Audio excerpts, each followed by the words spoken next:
you doing? Hey, why aren't you fighting? Too hot and this stupid jacket ain't helping. You need a combat shirt? Yeah. Come on, it's somewhere in here. Here. This is nice. What is she doing?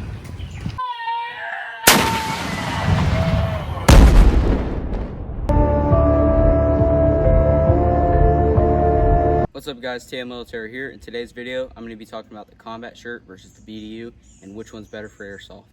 Alright, so first off, we're going to be talking about the G3 or the Cry style combat shirt. This is made by Yevhev.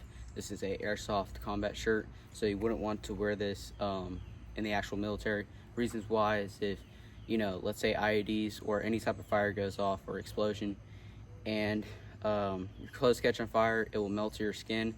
And so this is exactly why you would not want to wear a fake Amazon or eBay combat shirt, is because of that reason. The first thing we're going to be talking about is some of the disadvantages and advantages of having a combat shirt for airsoft and maybe just hiking.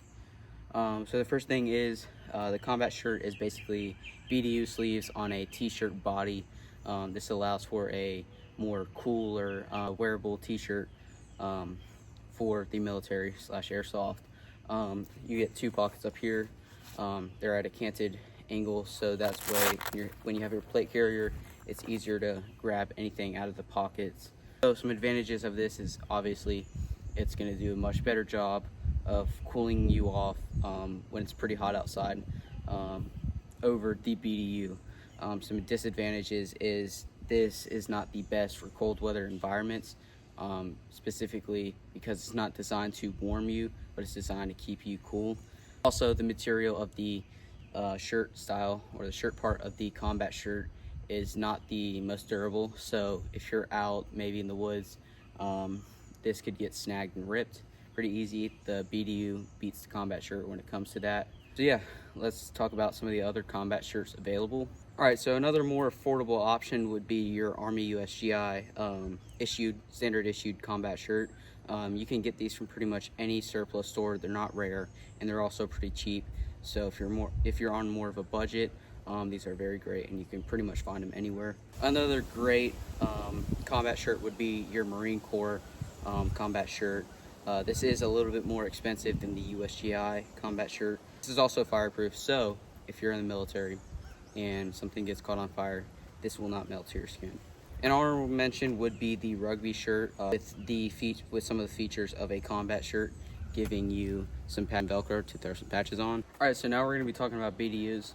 Right here I have a standard issued USGI BDU.